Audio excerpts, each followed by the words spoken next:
50। शराब से तौबा। आश्चर्यचकित रहा। बीरबल के हाथ में शराब की बोतल देखकर बादशाह गए। बादशाह को लगा कि बीरबल ने शराब पी है और वह अवश्य ही होश में नहीं है, इसलिए ऊटपटांग हरकतें कर रहा है। शाम को जब नवरत्न महाराज के साथ बैठे तो बीरबल भी उन्हीं में आ बैठे। बादशाह ने उन्हें भी देखा और पूछा, तबीयत कैसी है?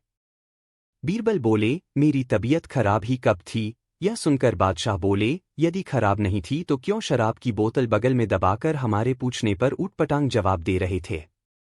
बीरबल को अब अच्छा मौका हाथ लगा। उन्होंने कहा, जहांपनाह, पहले जब आपने मुझसे पूछा कि बगल में क्या है तो मैंने जवाब दिया कि कुछ नहीं, क्योंकि यह बात सच है कि शराब का पहला प्याला पी जाने पर आदमी को कुछ भी नहीं मालूम पड़ता है। दूसरा प्याला पीते ही उसकी जबान तुतलाने लगती है, इसलिए मैंने आपके दूसरे प्रश्न के उत्तर में कहा कि तोता है। फिर शराब का तीसरा प्याला पीते ही शराबी घोड़े की तरह हिनहिनाने लगता है, तभी मैंने आपके तीसरी बार पूछने पर कहा था कि घोड़ा है। उसके बाद चौथा प्याला पीते ही वह मस्त हाथी की तरह झूमने लगता है, इसलिए मैंने कहा कि हाथी है।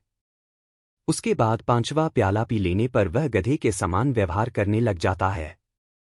उसके ऊपर बोझा भी लाद दो और चाहे जहां लेकर चल दो, इसलिए मैंने गधा कहा था।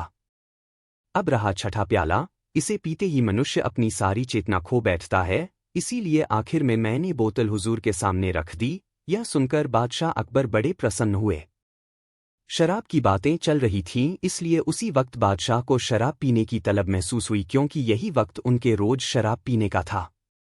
जैसे ही वह अपने उस कक्ष में गए जहां शराब रखी थी, उन्होंने देखा कि वहां की सारी चीजें इधर उधर बिखरी पड़ी हैं और शराब की बोतल भी वहां से गायब है। बादशाह सारा माजरा समझ गए कि बीरबल को यह बात मालूम हो गई है कि मैं शराब पीता हूं और वह शराब की बोतल मेरे ही कक्ष से उठाई गई थी। उसी क्षण और उसी दिन से बादशाह ने शराब पीना छोड़ दिया। व्यक्ति को कभी शराब नहीं पीनी चाहिए। 12। किसके पाँव सुंदर? बोरबल फौरन हो बोले, बेगम साहिबा, आपके पैर विशेष सुंदर हैं, इसमें किसी प्रकार के संदेह की बात नहीं है। लेकिन जहांपनाह के पैर भी सुंदर हैं, क्योंकि यदि उनके पैर ही न होते तो आपके पैर इस राजमहल में कैसे आ सकते थे? गर्मियों के दिनों में बादशाह अकबर अक्सर अपनी रानियों के साथ बाग में घूमने जाया करते थे। एक दिन बादशाह अकबर अपनी बेगम के साथ बाग में झूला झूल रहे थे। बादशाह ने अपने पैरों में जूते पहने हुए थे, किंतु बेगम नंगे पांव थी।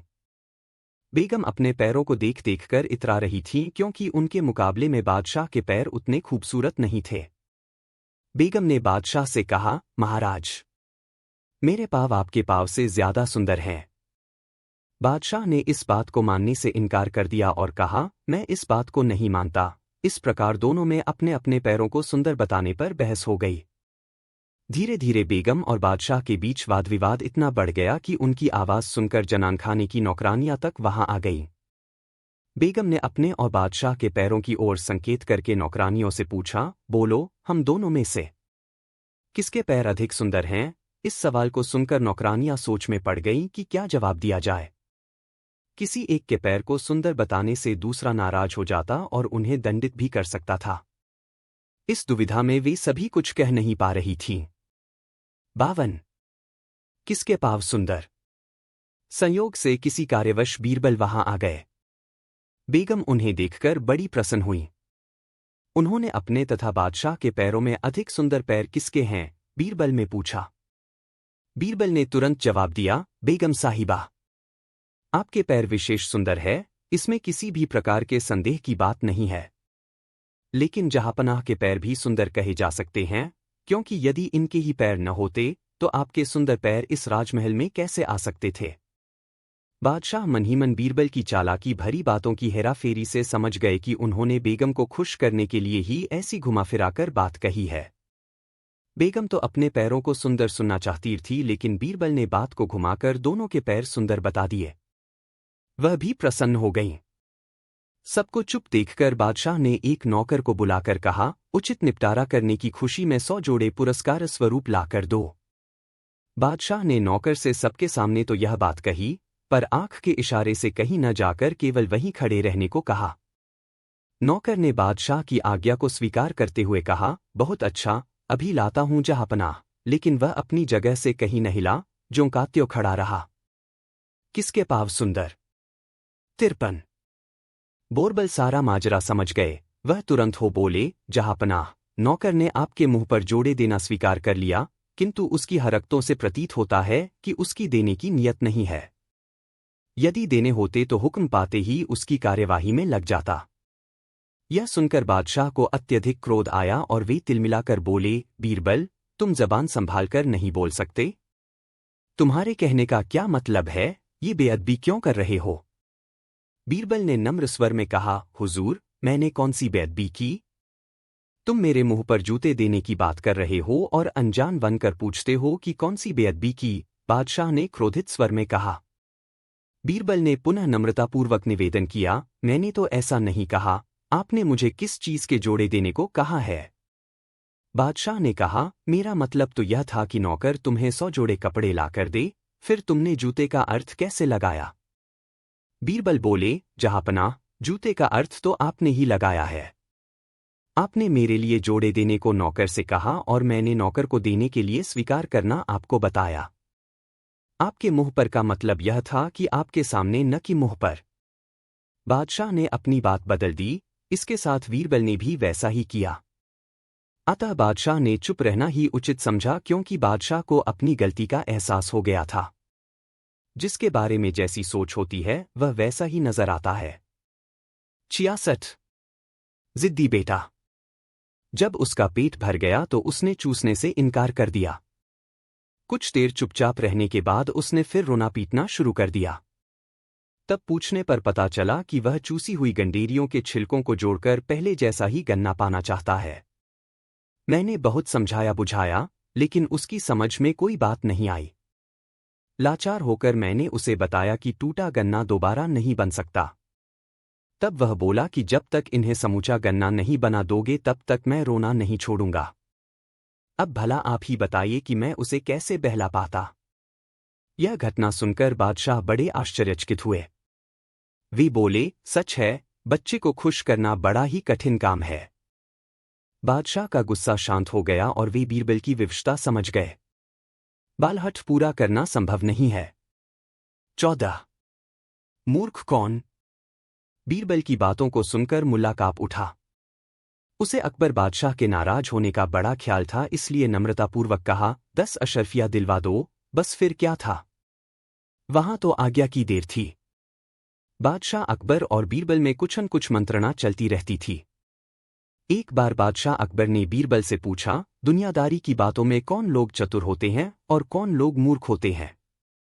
बीरबल ने उत्तर दिया, जहांपनाह, दुनियादारी की बातों में सबसे चतुर होते हैं व्यापारी और मूर्ख होते हैं मुल्ला। अकबर बादशाह ने बीरबल से कहा कि मुल्ला मूर्ख कैसे हो सकते हैं? जहांपनाह, यदि कुछ रकम खर्च करें तो मैं यह साबित कर दूंगा कि मुल्ला वास्तव में मूर्ख होते हैं, बीरबल ने कहा। अकबर बादशाह ने बीरबल की बात मान ली और बीरबल के हुक्म से गांव के प्रधान मुल्ला को दरबार में हाजिर किया गया। उसके आ जाने पर बीरबल ने अकबर बादशाह से अनुरोध किया, जहांपनाह, कृपया हमारी बातों में हस्तक्षेप न कीजिएगा। जो कुछ हम कहें चुपचाप शांत होकर सुनिए। अकबर बादशाह ने बीरबल की बात मान ली। मुल्ला दरबार में आ गया। बीरबल ने उसे अपने पास बुलाकर सम्मानपूर्वक बैठाया और बड़ी नम्रतापूर्वक कहा, मुल्ला जी, बादशाह सलामत को आपकी दाढ़ी की आवश्यकता है। आप इसके बदले में जो इनाम मांगेंगे सरकारी खजाने से दिया जाएगा। 62। झक मार रहे हैं। बीरबल का उत्तर समझकर बादशाह अकबर मुस्कराए और कहा, यह तो तुमने खूब अच्छी बात कही, पर उस हिमाकत करने वाले को मिठाई क्यों खिलानी चाहिए? बीरबल ने विश्वास के साथ निवेदन करते हुए कहा, बादशाह सलामत। आपकी दाढ़ी नोचने वाले प्यारे नन्हे मुन्ने शहजादे या शहजादी के अलावा कोई हो ही नहीं सकता। बीरबल के जवाब को सुनकर सब दरबारी दंग रह गए। शिक्षा। किसी भी बात पर प्रतिक्रिया देने से पहले उसका अर्थ समझ लेना चाहिए और बच्चों को सजा नहीं बल्कि प्यार देना चाहिए। 16। बादशाह का नाखून। मुझे इस रोग की ऐसी दवा ज्ञात है जिसके लगाने से सिर्फ 5 दिन में नाखून आना शुरू हो जाता है। मेरे गुरु का कहना है कि यह दवा कभी भी बेअसर नहीं होगी। लेकिन मैं जिन दवाओं के नाम बताऊं आप उन्हें मंगवा दीजिए। एक बार युद्ध करते समय एक बादशाह का अंगूठा कट गया। उस बादशाह ने राज्य के बड़े से बड़े हकीमों से उसका इलाज कराया, मगर किसी प्रकार का फायदा नहीं हुआ। बहुत अच्छे इलाज से इतना हो गया कि अंगूठे में मांस तो आ गया, परंतु नाखून नहीं आ पाया। बादशाह ने क्रोध में आकर सब हकीमों को जेल में डलवा दिया और कहा, हमारे अंगूठे पर नाखून आने के बाद ही तुम लोग छूट सकोगे, नहीं तो तुम इस जेल से कभी नहीं छूटोगे। इसके बाद उसने यह कानून ही बना दिया। यदि कोई वैद्य का काम करता पाया जाता तो बादशाह उसे अपने पास बुलाकर नाखून की औषधि पूछता। अगर वह न बता पाता तो उसे जेल में डाल दिया जाता था। यह देखकर राज्य के सभी हकीम डरे हुए थे। बहुतों ने तो वैद्य का काम ही छोड़ दिया और कितने ही इधर उधर छिप गए। रोगियों को चिकित्सा के लिए वैद्य मिलना मुश्किल हो गया और देश में चिकित्सा अव्यवस्था फैल गई। यह खबर फैलते फैलते दिल्ली तक अकबर बादशाह के पास पहुंची। अकबर बादशाह को बहुत आश्चर्य हुआ। उन्होंने गरीब जनता को इस अत्याचार से छुड़ाने के लिए बहुत बड़ी सभा करके इस सपा का हल पूछा। 22 वर्तमान, भूत और भविष्य। एक दिन बादशाह अकबर ने घोषणा की, जो कोई भी निम्नलिखित प्रश्नों का उत्तर देगा उसे बड़ा इनाम दिया जाएगा। प्रश्न थे 1, वह क्या है जो आज मौजूद है और बाद में भी रहेगा? 2, वह क्या है जो आज अनुपस्थित है और बाद में भी रहेगा? 3, वह क्या है जो आज मौजूद है लेकिन बाद में अनुपस्थित हो जाएगा? उत्तर उपयुक्त उदाहरणों के साथ दिए जाने थे। इन कठिन सवालों का किसी के पास कोई जवाब नहीं था, सिवाय बीरबल के, जिन्होंने बादशाह से कहा, महाराज, आपके सवालों का सही जवाब जानने के लिए यह आवश्यक है कि आप और मैं दोनों शहर में जाएं।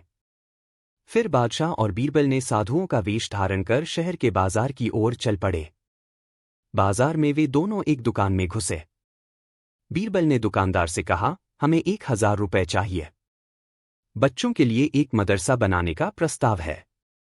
जब दुकानदार ने अपने मुनीम से कहा कि वह पैसे साधुओं को दे दे तो बीरबल ने आगे कहा, तुम्हारे पैसे लेते समय मैं तुमसे जो भी छोटा रुपया लूंगा उसके लिए तुम्हें जूतों से मारूंगा। दुकानदार के नौकरों को यह बात सुनकर गुस्सा आ गया और वे बीरबल को पीटने के लिए आगे आए।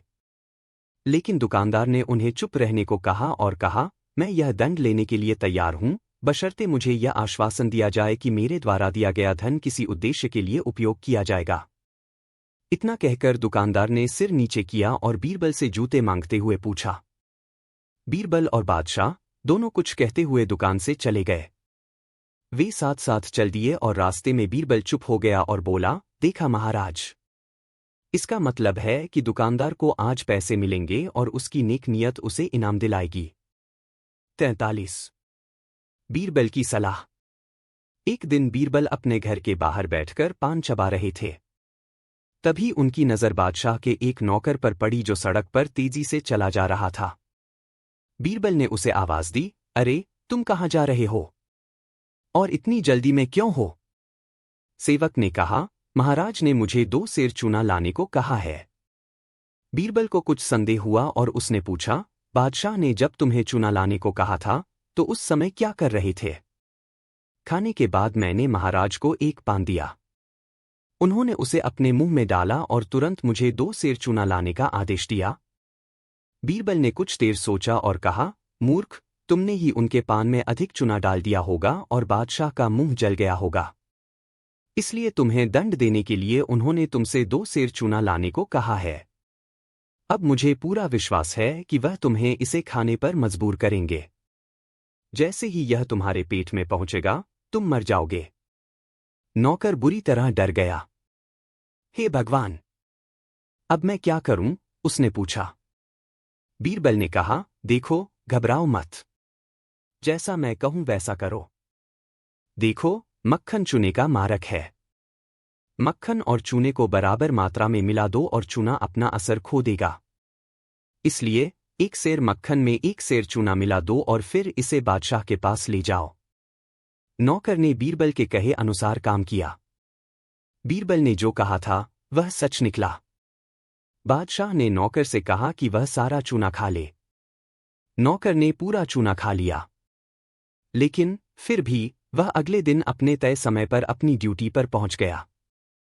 सम्राट उसे जीवित देखकर आश्चर्यचकित हुआ, और यह तथ्य कि वह अभी भी जीवित था उसके क्रोध को और भड़का दिया। 9.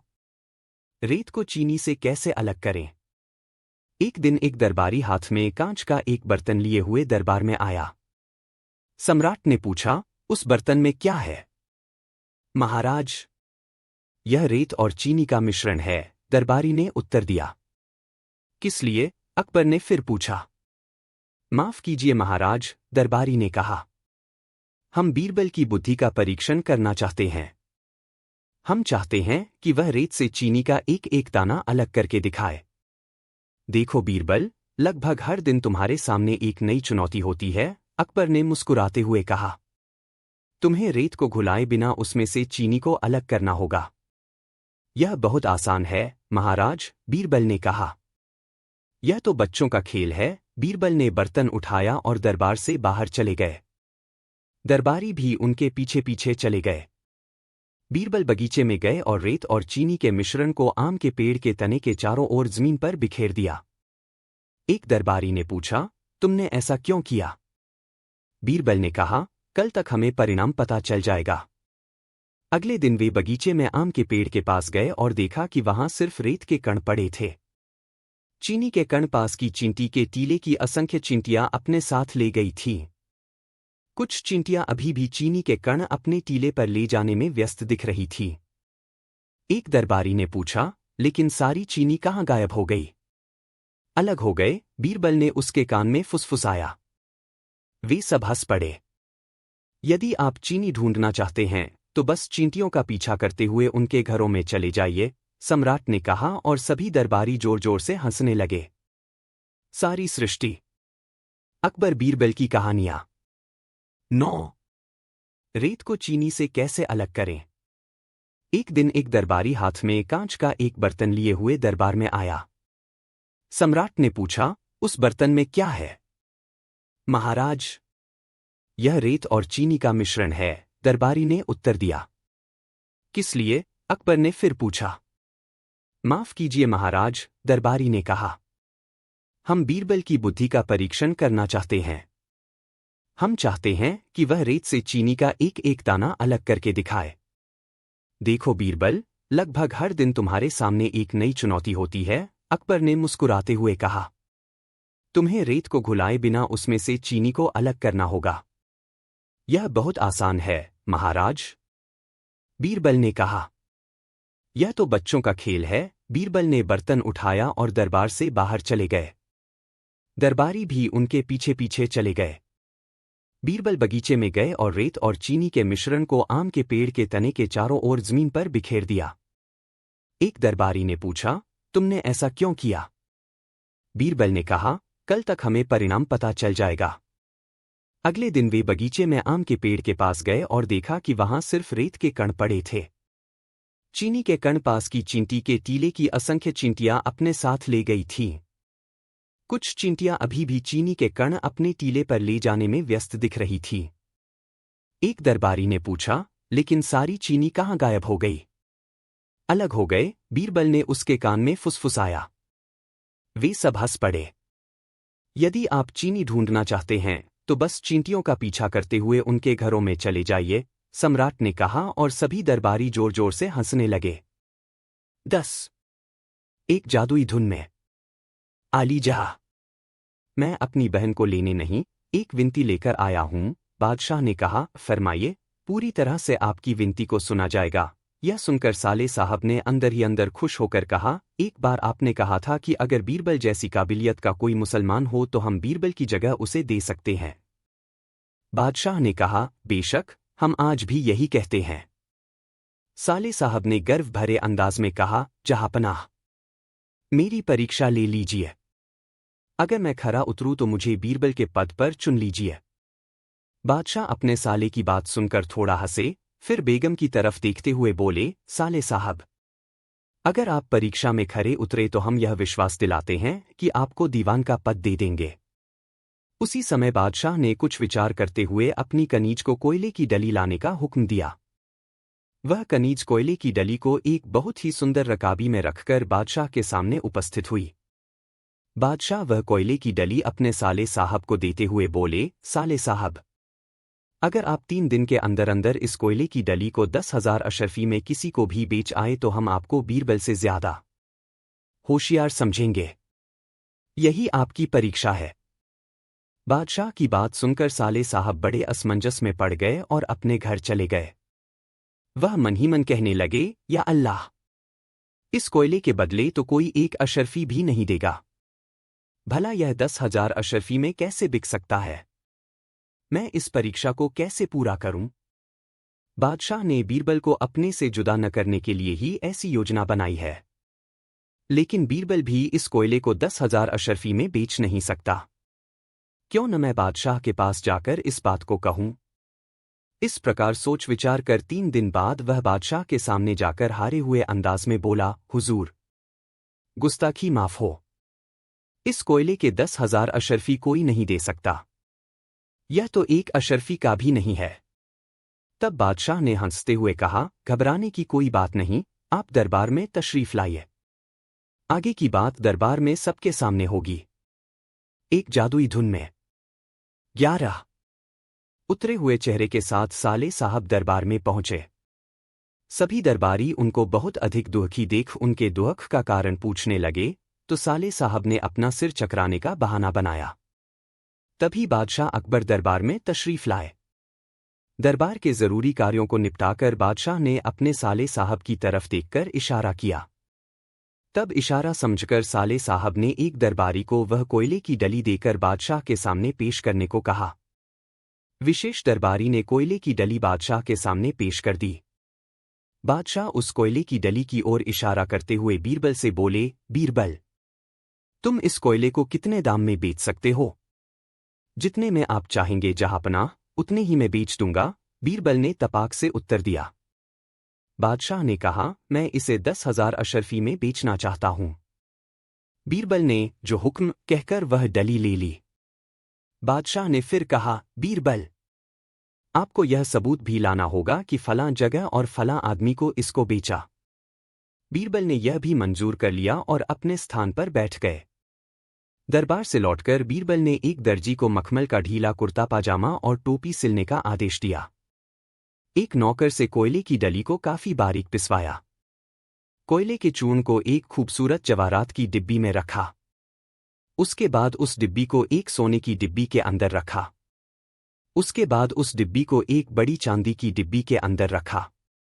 इस प्रकार उस डिब्बी को उन्होंने 7 धातुओं की सुंदर और चमकदार डिब्बियों के अंदर रख लिया। उसके बाद उस डिब्बी को एक चमड़े की पेटी में रख लिया। यह सब करने के उपरांत उन्होंने एक काली आबनूस की हीरे पन्ने के नगों से जड़ी हुई छड़ी निकाली, जिसकी मूठ सोने की थी। इतने में ही दर्जी कपड़े ले आया। उन कपड़ों में भी बीरबल ने जगह जगह कीमती जवाहरात और नग जड़ लिए। गले में भी बेशकीमती नगों की मालाएं पहन ली। फिर हीरे पन्ने जड़े हुए कपड़े पहने और हाथ में छड़ी लिए बीरबल मुंबई पहुंचे। वे एक सराय में जाकर रुक गए और शहर में मुनादी करा दी कि बगदाद से एक सुरमे वाला आया है। उसके पास ऐसा सुरमा है जिसे लगाने से उसके मरे हुए घर वाले दिखाई देने लगते हैं। उस आला दर्जे के सुरमे की एक सलाई की कीमत 10,000 अशरफी है। 12 एक जादुई धुन में यह मुनादी सुनकर शहर भर में हंगामा हो गया। हर आदमी अपने मृत परिजन को देखने के लिए व्याकुल होने लगा। सब बहुत हैरान थे कि ऐसी भी कोई चीज हो सकती है जो मरे लोगों को दिखा सके। उड़ते उड़ते यह खबर एक बड़े मारवाड़ी सेठ तक पहुंची। उस सेठ ने नौकर को सुरमे वाले को बुलाने के लिए सराय भेजा। नौकर ने सराय में पहुंचकर बीरबल को सेठ जी का संदेशा बताया। बीरबल खुश होते हुए उस सेठ के पास पहुंचे। रास्ते से ही भीड़ भी इस तमाशे को देखने उनके साथ हो ली। वहां पहुंचने पर नौकर ने बीरबल से हवेली के अंदर चलने को कहा। बीरबल बोले, हम किसी के घर नहीं जाते, इसलिए अपने सेठ को बाहर बुलाइए। नौकर ने सेठ को बीरबल की सारी बात बता दी। तब सेठ जी अपने बाग में आए। बीरबल वहीं एक पत्थर पर बैठ गए। लोगों की भारी भीड़ भी वहीं घेरा बनाकर बैठ गई। बीरबल ने अपने चमड़े की पेटी खोली और उसके बाद डिब्बी के अंदर से दूसरी डिब्बी निकालने लगे। इस प्रकार अंत में 7वीं जवाहरात की डिब्बी निकाली। एक दिन बादशाह अकबर ने घोषणा की, जो कोई भी निम्नलिखित प्रश्नों का उत्तर देगा उसे बड़ा इनाम दिया जाएगा। प्रश्न थे एक, वह क्या है जो आज मौजूद है और बाद में भी रहेगा? 2, वह क्या है जो आज अनुपस्थित है और बाद में भी रहेगा? 3, वह क्या है जो आज मौजूद है लेकिन बाद में अनुपस्थित हो जाएगा? उत्तर उपयुक्त उदाहरणों के साथ दिए जाने थे। इन कठिन सवालों का किसी के पास कोई जवाब नहीं था, सिवाय बीरबल के, जिन्होंने बादशाह से कहा, महाराज, आपके सवालों का सही जवाब जानने के लिए यह आवश्यक है कि आप और मैं दोनों शहर में जाएं। फिर बादशाह और बीरबल ने साधुओं का वेश धारण कर शहर के बाजार की ओर चल पड़े। बाजार में वे दोनों एक दुकान में घुसे। बीरबल ने दुकानदार से कहा, हमें 1000 रुपये चाहिए। बच्चों के लिए एक मदरसा बनाने का प्रस्ताव है। जब दुकानदार ने अपने मुनीम से कहा कि वह पैसे साधुओं को दे दे तो बीरबल ने आगे कहा, तुम्हारे पैसे लेते समय मैं तुमसे जो भी छोटा रुपया लूंगा उसके लिए तुम्हें जूतों से मारूंगा। दुकानदार के नौकरों को यह बात सुनकर गुस्सा आ गया और वे बीरबल को पीटने के लिए आगे आए। लेकिन दुकानदार ने उन्हें चुप रहने को कहा और कहा, मैं यह दंड लेने के लिए तैयार हूं, बशर्ते मुझे यह आश्वासन दिया जाए कि मेरे द्वारा दिया गया धन किसी उद्देश्य के लिए उपयोग किया जाएगा। इतना कहकर दुकानदार ने सिर नीचे किया और बीरबल से जूते मांगते हुए पूछा। बीरबल और बादशाह दोनों कुछ कहते हुए दुकान से चले गए। वे साथ साथ चल दिए और रास्ते में बीरबल चुप हो गया और बोला, देखा महाराज, इसका मतलब है कि दुकानदार को आज पैसे मिलेंगे और उसकी नेक नियत उसे इनाम दिलाएगी। 43 बीरबल की सलाह। एक दिन बीरबल अपने घर के बाहर बैठकर पान चबा रहे थे। तभी उनकी नजर बादशाह के एक नौकर पर पड़ी जो सड़क पर तेजी से चला जा रहा था। बीरबल ने उसे आवाज दी, अरे, तुम कहाँ जा रहे हो? और इतनी जल्दी में क्यों हो? सेवक ने कहा, महाराज ने मुझे 2 सेर चूना लाने को कहा है। बीरबल को कुछ संदेह हुआ और उसने पूछा, बादशाह ने जब तुम्हें चूना लाने को कहा था तो उस समय क्या कर रहे थे? खाने के बाद मैंने महाराज को एक पान दिया।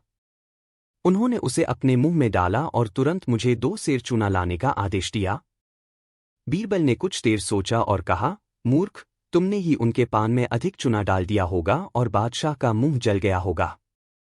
इसलिए तुम्हें दंड देने के लिए उन्होंने तुमसे 2 सेर चूना लाने को कहा है।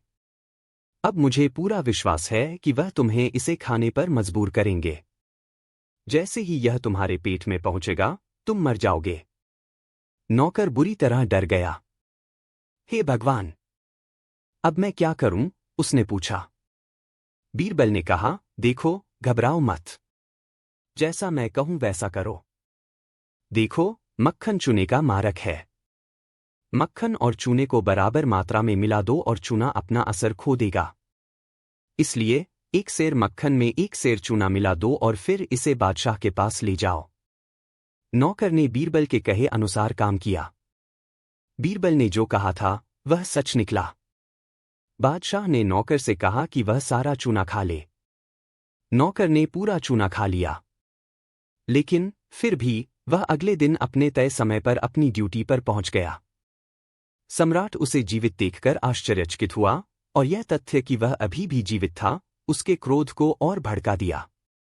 9 रेत को चीनी से कैसे अलग करें? एक दिन एक दरबारी हाथ में कांच का एक बर्तन लिए हुए दरबार में आया। सम्राट ने पूछा, उस बर्तन में क्या है? महाराज, यह रेत और चीनी का मिश्रण है, दरबारी ने उत्तर दिया। किस लिए? अकबर ने फिर पूछा।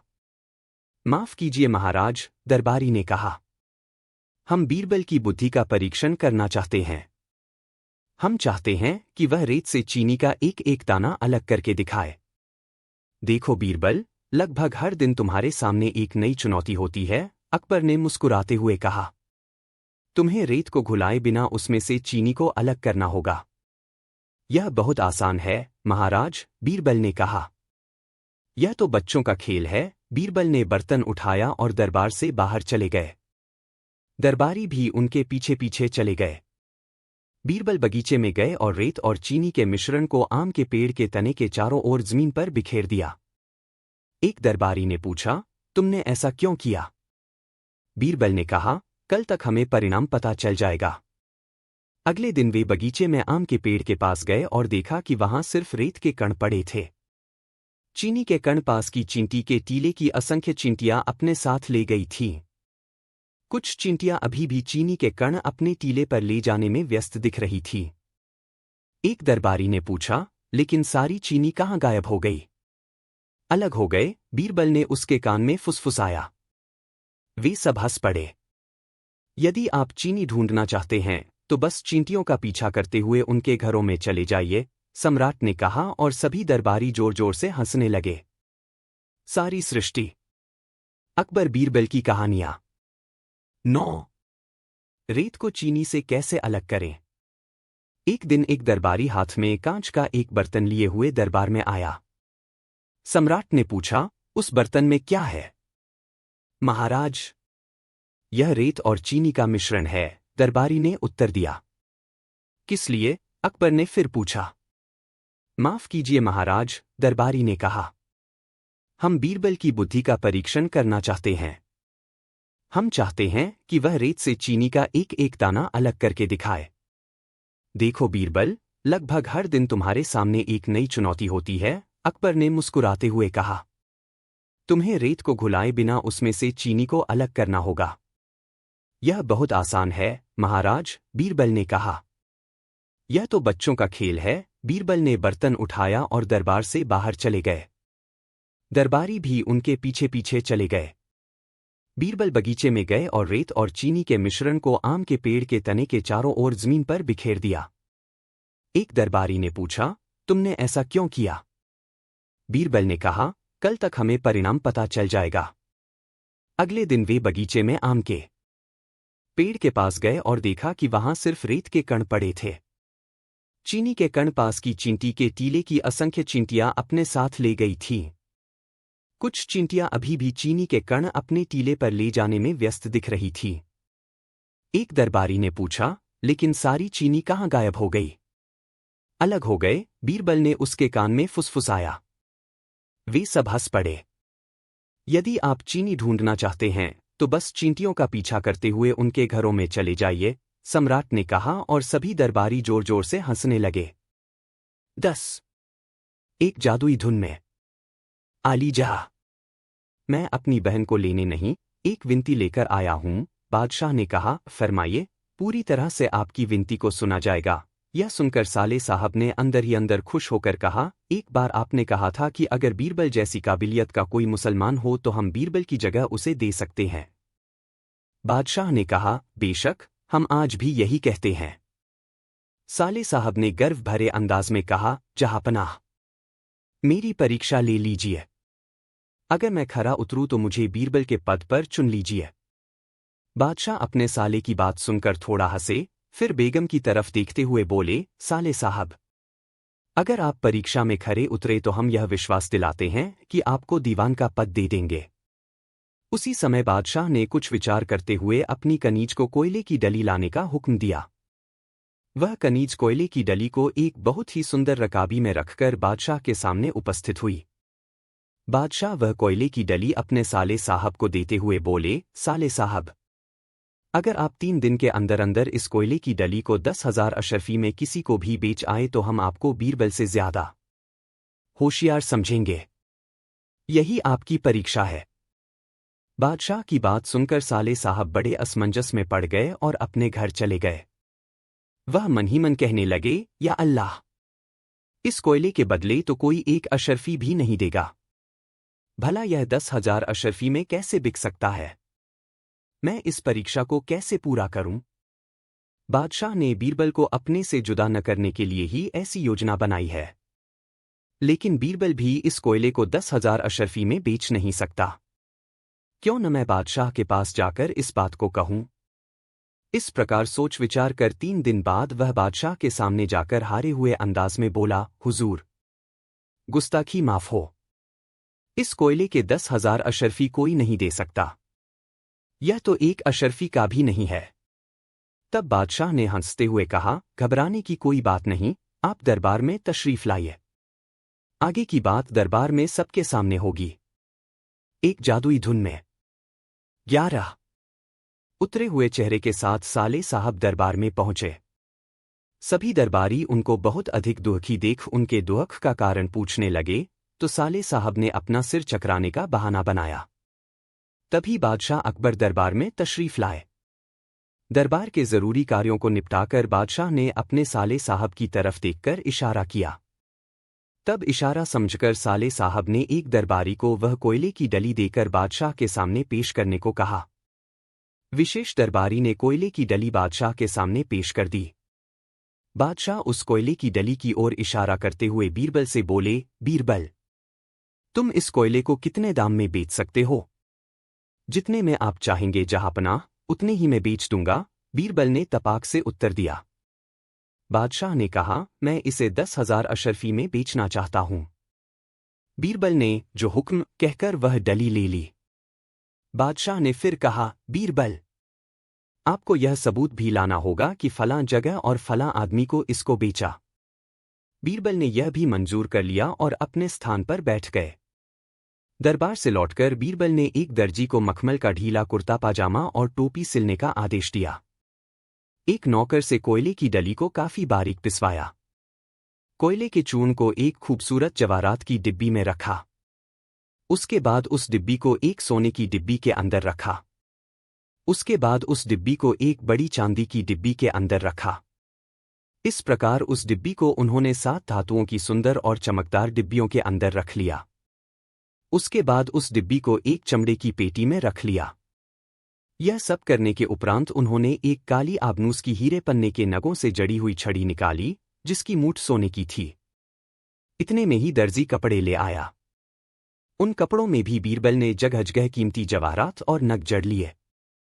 गले में भी बेशकीमती नगों की मालाएं पहन ली। फिर हीरे पन्ने जड़े हुए कपड़े पहने और हाथ में छड़ी लिए बीरबल मुंबई पहुंचे।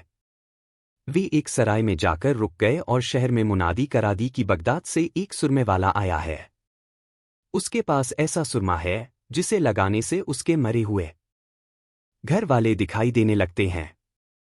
उस आला दर्जे के सुरमे की एक सलाई की कीमत 10,000 अशरफी है। 12 एक जादुई धुन में। यह मुनादी सुनकर शहर भर में हंगामा हो गया। हर आदमी अपने मृत परिजन को देखने के लिए व्याकुल होने लगा। सब बहुत हैरान थे कि ऐसी भी कोई चीज हो सकती है जो मरे लोगों को दिखा सके। उड़ते उड़ते यह खबर एक बड़े मारवाड़ी सेठ तक पहुंची। उस सेठ ने नौकर को सुरमे वाले को बुलाने के लिए सराय भेजा। नौकर ने सराय में पहुंचकर बीरबल को सेठ जी का संदेशा बताया। बीरबल खुश होते हुए उस सेठ के पास पहुंचे।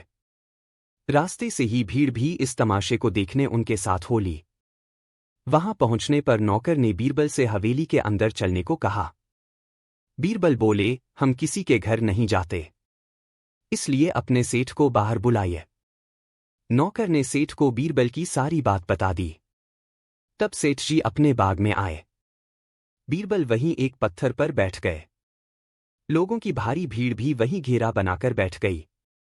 बीरबल ने अपने चमड़े की पेटी खोली और उसके बाद डिब्बी के अंदर से दूसरी डिब्बी निकालने लगे। इस प्रकार अंत में 7वीं जवाहरात की डिब्बी निकाली। सेठ जी तथा सब लोग बीरबल के कीमती लिबास, मालाएं तथा नग देखकर पहले से ही प्रभावित हो गए थे। चांदी तथा सोने की डिब्बी देखकर तो वे और भी चकित हुए। तब बीरबल ने सेठ जी से कहा, 10,000 अशरफी लाइए और देखिए अपने मरे हुए पूर्वजों को। सेठ जी ने 10,000 अशरफी मंगवाकर बीरबल को दे दी, जिन्हें बीरबल ने संभालकर एक पोटली में रख दिया। फिर एक सीपी की बनी सलाई निकाली और सुरमे से लपेटकर सेठ की आंखों के पास लाकर बोले, सेठ जी, इस सुरमे की तारीफ यह भी है कि इससे उसी आदमी को अपने बुजुर्ग दिखाई देते हैं जो अपने माँ बाप से पैदा हो, दोगले को नहीं। यह कहकर बीरबल ने सेठ की आंखों में सलाई का सुरमा लगा दिया और बोले, कहिए सेठ जी, आपको आपके बुजुर्ग दिखाई दे रहे हैं या नहीं? सेठ जी को कुछ भी नहीं दिखाई दे रहा था। अब वे सुरमे वाले की अशरफी ठगने की चाल समझ गए थे, लेकिन अब वह कर भी क्या सकते थे। उन्होंने सोचा, अगर नहीं कहता हूं तो इतनी बड़ी भीड़ और नौकर चाकरों के सामने दोगला साबित हो जाऊंगा। तब वह नाटक करते हुए बोले, हाँ, मुझे सब दिखाई दे रहे हैं। बीरबल ने कहा, अच्छा तो आप अपना पूरा पता लिखकर मुझे अपने हाथ की सनद दीजिए, जिसमें लिखा हो कि मैंने 10,000 अशरफी देकर इस सुरमे को लगाया और मुझे अपने बुजुर्ग दिखाई देने लगे। एक जादुई धुन में। 13। सेठ ने मजबूरी में सनद लिख दी। बीरबल लौटकर बादशाह के पास आए। बादशाह ने पहले तो उन्हें पहचाना ही नहीं, फिर कुछ देर बाद जब बीरबल अपने असली वेश में आए तो महाराज हंसने लगे। बीरबल ने बादशाह को शुरू से आखिर तक सारी कहानी बता दी, जिसे सुनकर सारा दरबार खिलखिला उठा। तब बादशाह ने अपने साले से कहा, कहिए साले साहब। बीरबल ने नामुमकिन को भी मुमकिन कर दिखाया। अब फैसला तुम्हारे हाथ में है कि तुम अधिक बुद्धिमान हो या बीरबल। यह सुनकर साले साहब का सिर झुक गया। बुद्धिमानी से कठिन काम भी सरलता से किया जा सकता है। 24। बीरबल की बर्खास्तगी। ऐलान सुनकर दीवान बनने की इच्छा रखने वाले बहुत से व्यक्ति दिल्ली में अकबर के दरबार में एकत्रित हुए। दरबारियों को भी दीवानी पद के उम्मीदवार होने की बादशाह अकबर की तरफ से आज्ञा थी, मगर जवाब न दे पाने पर हंसी का पात्र बनने के डर से किसी को यह साहस नहीं हुआ। अंत में वह दिन आ पहुंचा। सभा में दरबारियों के अलावा किसी और को आने की आज्ञा नहीं थी। दीवान बनने के लिए केवल 5 उम्मीदवार ही आए थे। उनमें से एक करारेदार पाजामा और ढीला अंगरखा पहने हुए था। सिर पर साफा इस तरह बांधे हुए था जिससे उसकी एक आंख ढक गई थी। उसकी लंबी दाढ़ी, चमकती आंख और चमकदार मुंह से यह मालूम होता था कि यह कोई प्रभावशाली व्यक्ति है। उसकी दाढ़ी के बाल आधे काले और आधे सफेद थे। सबसे पहले पंडितराज जगन्नाथ ने कहा, आज की सभा में पूछे गए सवालों का जो ठीक ठीक जवाब देगा वही दीवान बनाया जाएगा, परंतु जिसका एक भी जवाब गलत होगा उससे आगे सवाल नहीं किया जाएगा। पहला प्रश्न है, दुनिया के समुद्रों में मोती की सीपें कितनी हैं? यह सवाल सुनकर चारों उम्मीदवार में से किसी ने लाख, किसी ने करोड़, किसी ने अरब सीपें बतलाई, परंतु साफे वाला व्यक्ति बोला, संसार के मनुष्यों की जितनी आंखें हैं उतनी ही सीपें हैं। यह जवाब सुनकर चारों ओर से वाह-वाह होने लगी। चारों के जवाब गलत थे, इसलिए अब चारों से पूछना बंद कर दिया और साफे वाले से दूसरा सवाल पूछा, शरीर का पहला गुण क्या है?